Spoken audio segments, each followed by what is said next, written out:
Assalamualaikum warahmatullahi wabarakatuh. Perkenalkan, nama saya Susi Putriani. NPM saya 1935 10364. Saya jurusan Teknik Informatika. Sebelum saya menjelaskan tentang fungsi khusus, saya akan memberitahukan bahwa saya mengambil materi dari buku dengan judul Matematika Distrik, pengarang Renaldi Hunair, penerbit Informatika Bandung, revisi ke-6. Dan inilah bukunya. Selanjutnya kita masuk ke materinya, yaitu beberapa fungsi khusus. Fungsi yang dipakai di dalam ilmu komputer yaitu 1. Fungsi Floor dan Ceiling, 2. Fungsi Modolo, 3. Fungsi faktorial, 4. Fungsi eksponensial dan logaritmik. Langsung saja kita bahas satu persatu, yaitu yang pertama fungsi Floor dan Ceiling. Misalkan X adalah bilangan real, berarti X berada di antara dua bilangan bulat. Fungsi Floor dari X dilambangkan dengan kurung siku X hanya di bawah, dan fungsi Ceiling dari X dilambangkan dengan kurung siku X di atas. Definisi kedua fungsi tersebut yaitu fungsi Floor. Kurung siku X hanya di bawah menyatakan nilai bilangan bulat terbesar yang lebih kecil atau sama dengan X. Yang kedua yaitu fungsi Ceiling. Fungsi Ceiling, kurung siku X hanya di atas menyatakan bilangan bulat terkecil yang lebih besar atau sama dengan X. Atau dengan lebih jelasnya, fungsi Floor membulatkan X ke bawah, sedangkan fungsi Ceiling membulatkan X ke atas. Selanjutnya kita masuk ke contoh. Yang pertama yaitu contoh Floor. 3,5 sama dengan 3. Pertanyaannya,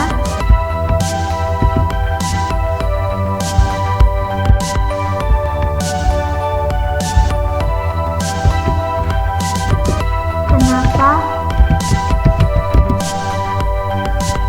3,5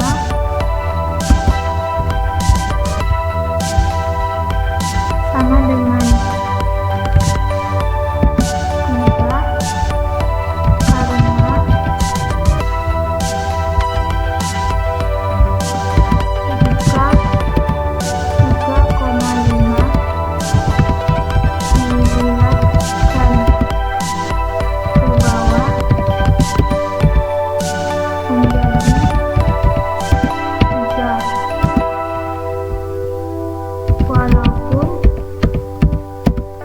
5-nya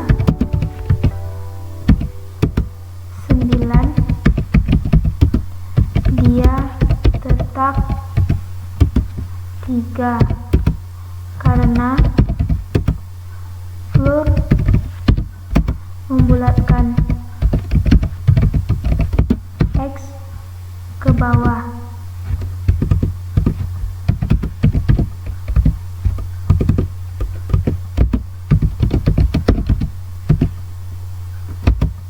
X-nya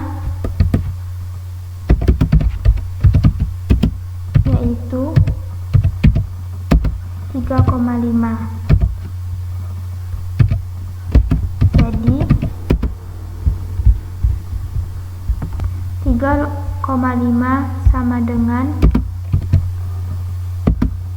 3. Yang kedua yaitu 0,5 sama dengan 0. Pertanyaannya, kenapa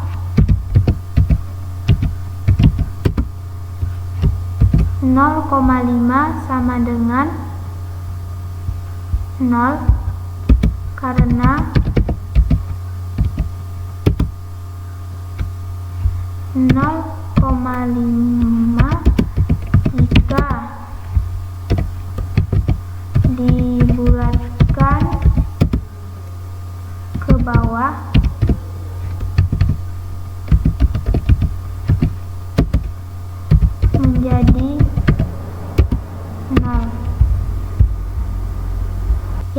ketiga, 4,8 sama dengan 4. Yang keempat, min 0,5 sama dengan min 1.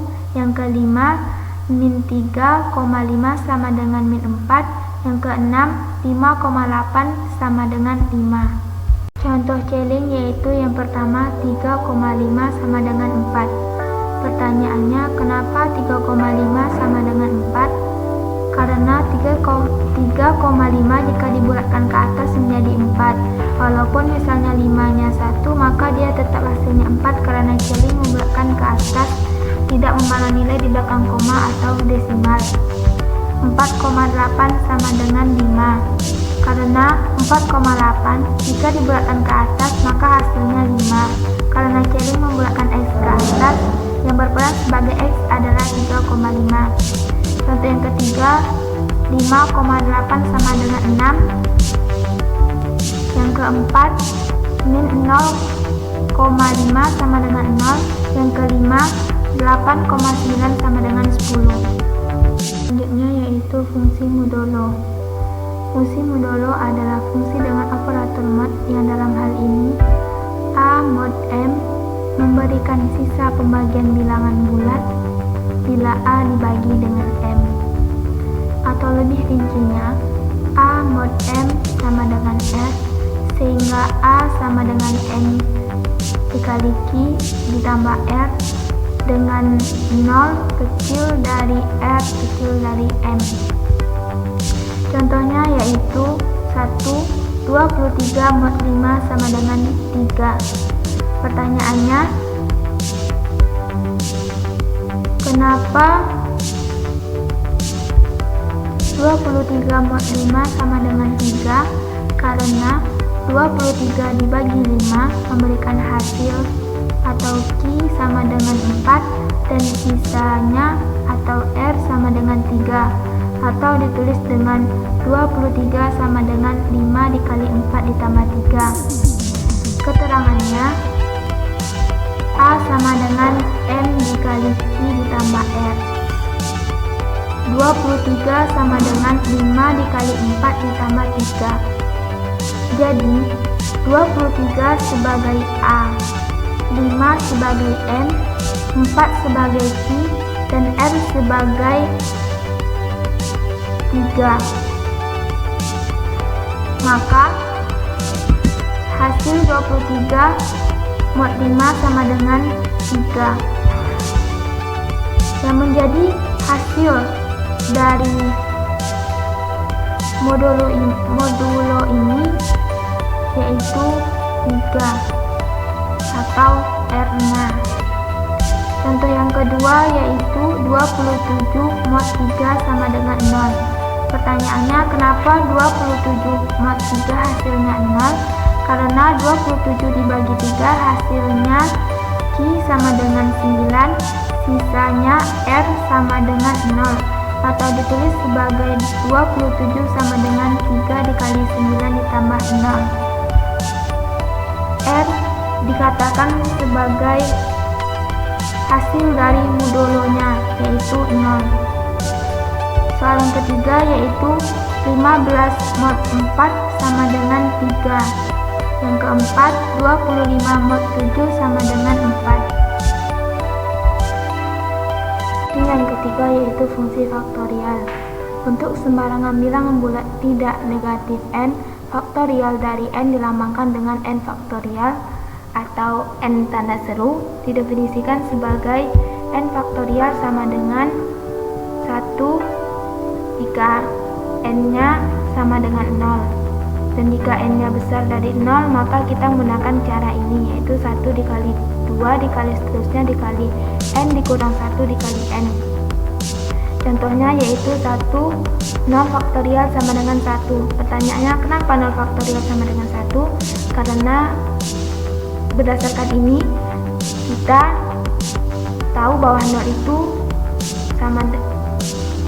itu n-nya, maka n sama dengan 0, maka hasilnya 1.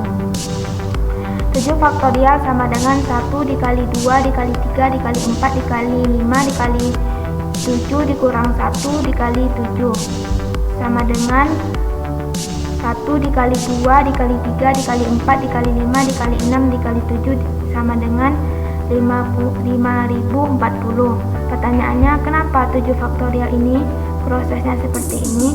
Karena kita mengikuti cara yang ini, dan 7 itu, dan kenapa kita menggunakan cara ini? Karena 7 merupakan besar dari 0, dan ini 7 dikurang 1 ini berdasarkan ini, dan 7 ini sebagai n. Soal yang ketiga yaitu 3 faktorial sama dengan 1 dikali 3 dikurang 1 dikali 3 sama dengan 1 dikali 2 dikali 3 sama dengan 6. Kenapa ini 3? Karena ini jika kita ibaratkan 3 ini sebagai n. Rumusnya 1 dikali 2 dikali seterusnya dikali n dikurang 1 dikali n. Jadi ini hasil dari 3 dikurang 1 atau n dikurang 1 adalah 2. Yang keempat, 6 faktorial sama dengan 1 dikali 2 dikali 3 dikali 4 dikali 6 dikurang 1 dikali 6 sama dengan 1 dikali 2 dikali 3 dikali 4 dikali 5 dikali 6 sama dengan 720. Yang keempat, fungsi eksponensial dan logaritmik. Definisinya, A pangkat n sama dengan 1 apabila n-nya sama dengan 0, dan jika n-nya besar dari 0 maka kita menggunakan rumus ini, A dikali seterusnya dikali A. Contoh fungsi eksponensial yaitu 1, 4 pangkat 3 sama dengan 4 dikali 4 dikali 4 sama dengan 64. Kenapa kita menggunakan rumus ini? Karena n-nya ini besar dari 0, 4 besar dari 0. Yang kedua, 3 pangkat 4 sama dengan 3 dikali 3 dikali 3 dikali 3 sama dengan 81. Caranya juga sama, kita menggunakan cara yang ini karena 3 besar dari 0. Dan jika soalnya itu ada nanti 0 pangkat 0 sama dengan hasilnya 1. Selanjutnya untuk kasus perpangkatan negatif. Definisinya, A pangkat min n sama dengan 1 per A pangkat n. Contoh perpangkatan negatifnya yaitu 1, 4 pangkat min 3 sama dengan 1 per 64. Pertanyaannya, dari mana datang 64 ini? 64 ini datanya dari 4 dikali 4 dikali 4 sama dengan 64. Satunya dari mana? Satunya dari sini. Ini sudah mengikuti rumus. Jadi 4 pangkat min 3 sama dengan 1 per 64. Yang kedua, 3 pangkat min 4 sama dengan 1 per 81.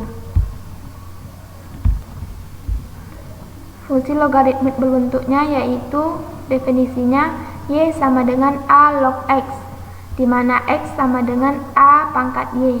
Contohnya 1, 4 log 64 sama dengan 3, 2, 3 log 81 sama dengan 4. Cukup sekian yang dapat saya sampaikan. Lebih dan kurangnya saya mohon maaf. Wabillahi taufiq wal hidayah. Wassalamualaikum warahmatullahi wabarakatuh.